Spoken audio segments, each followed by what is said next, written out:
Welcome back. Happy Easter, happy holidays, happy Sunday. It's Hobby News Daily, even on Sundays, even on Easter Sunday, we're going to do Hobby News live.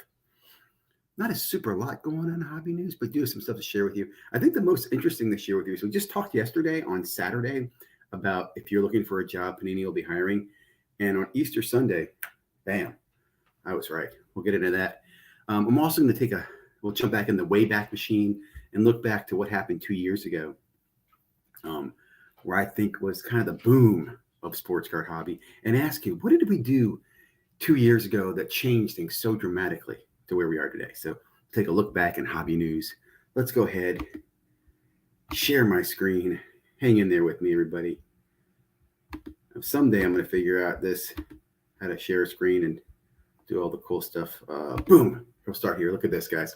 Yesterday, right, Panini had one job they listed on here, and that was for the, I forget what it was. There's customer service representative. Today, director of retail and specialty sales, director of sports license acquisition, customer service representative, assistant brand manager, product brand manager. You know what I love about this? First of all, if I didn't love my current job so much, I might be considering some of these jobs. So I do encourage you out there, if you're watching this, check it out. What I love about this is that Panini's not quitting. Panini's not giving up. Panini is not, in my opinion, becoming part of Fanatics, right? So if that's the case, what's happening? Are they going to overprint an unlicensed product? And this is pretty cool stuff to see this real time. Okay, it is Sunday night. You know what Sunday night is? Sunday night is PWCC night, baby. You got Slabstox talking PWCC. You got therapist talking PWCC. You got the Green talking PWCC, Sports Card Live talking PWCC. Everybody's talking PWCC. In my opinion, why isn't Golden doing a show? I did see Golden had something. Like, why isn't Golden come back and advertise? And why aren't you PSA guys doing like a Golden show on Sunday just to get some, what am I looking for? Competition going. I will give a shout out. I'm a big fan of Tyler Short. I really like his channel. I really like his sharing of videos and buying and selling and grading. He's very similar to kind of Elite Co 3, but he's a little more interactive, shares, responds. Not that Elite Co 3 doesn't, but I've just been really enjoying Tyler Short's content. Who else here? I got a few other guys I'll bring to your attention here in a moment. But anyway, like I said, Sunday night, PWCC night.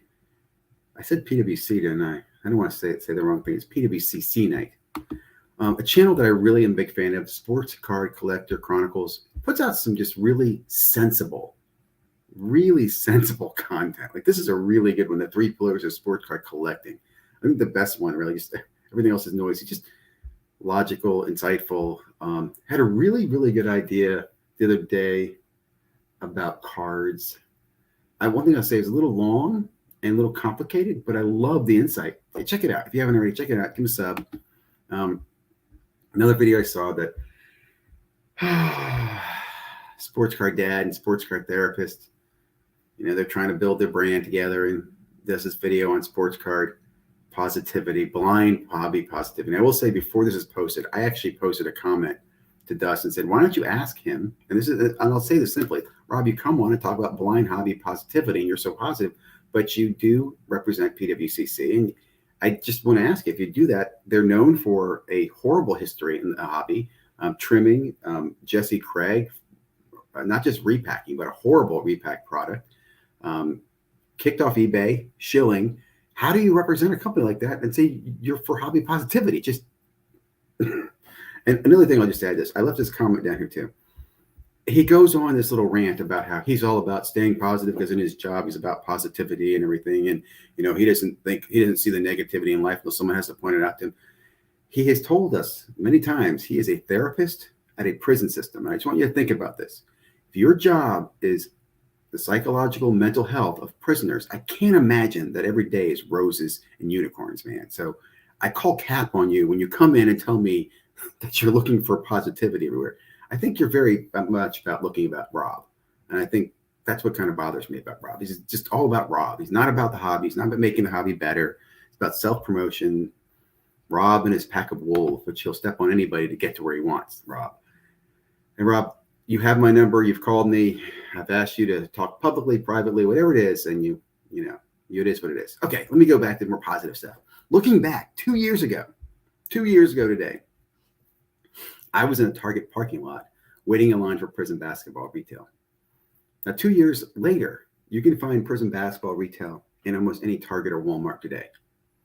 In fact, the next Prism release is coming this week. Prism Hobby is releasing, which means the next wave of Prism retail will be out. So Prism retail will actually be in Targets and Walmarts from last year and this year at the same time.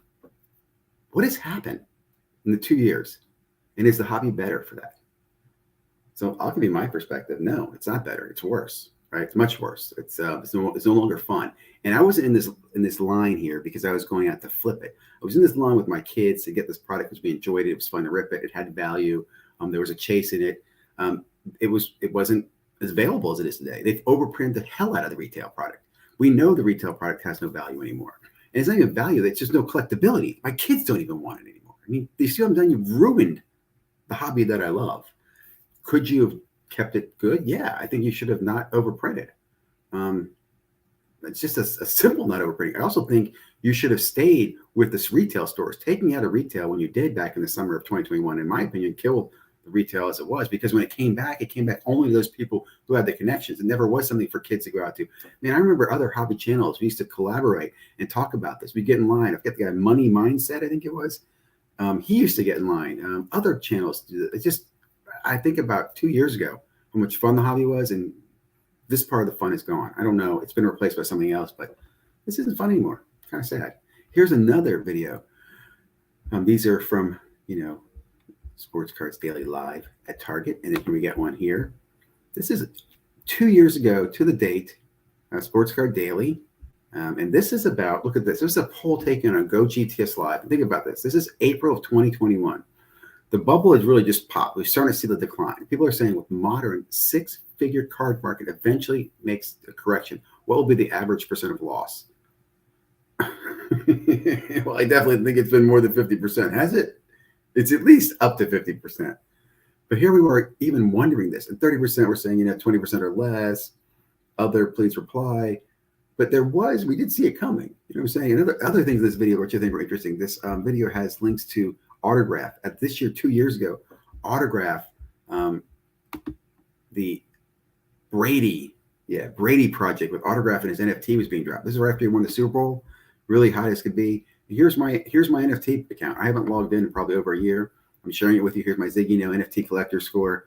I have a Dale Earnhardt, and I have a Tiger Woods and a Naomi Osaka. I have no idea anything about these. I don't know the value of them. I don't know if that's the price I paid for it.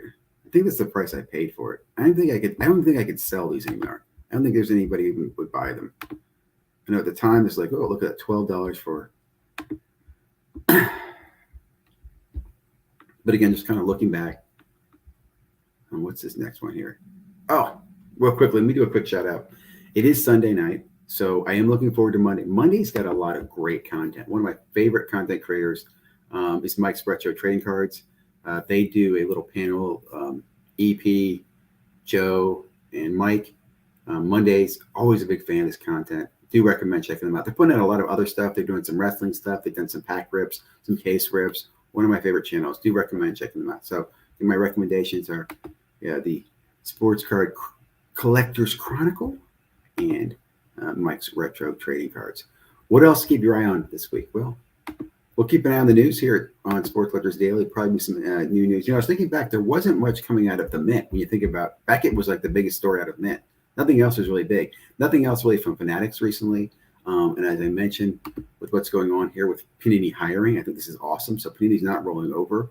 I think I talked about yesterday, maybe Neo thought the other shoe was going to drop. Panini to get the license. So we'll talk later on. I think, Topps is going to overprint and continue to take advantage of an uneducated market and manipulate the hell out of that and profit really well.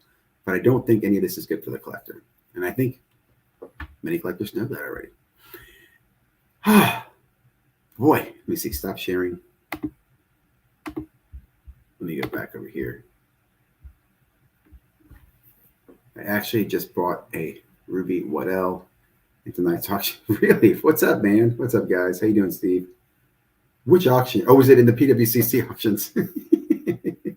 I just, first of all, I've been buying. I honestly have not been buying singles in probably, I'm trying to think of the last time I bought a single. I think the last time I bought a single was a Silver Prism off of eBay last year. But in real buying of singles, it has been at least 2 years, since probably 2021, since I've been buying singles, if not 2020 or before. I've been selling. Again, I still acquire my cards in breaks and personal rips. Steve, great to see you. I really enjoyed the conversation Steve and LT and the guys had on last night. Really good. With that, I'm going to go ahead and end it. We'll be back tomorrow. Will not be tomorrow morning, I can tell you that. Monday's a great busy morning at work. Probably tomorrow evening. I think we might be doing this at evenings. Every now and then we sneak in a Monday or a Saturday or Sunday, or some mornings or so that. But more content coming. Thank you guys. Leave comments, like, subscribe. Have a great, wonderful, happy holiday. I think do they do this? Boom. If I leave this, I better stay there. End it there. I got to figure out how to use StreamYard.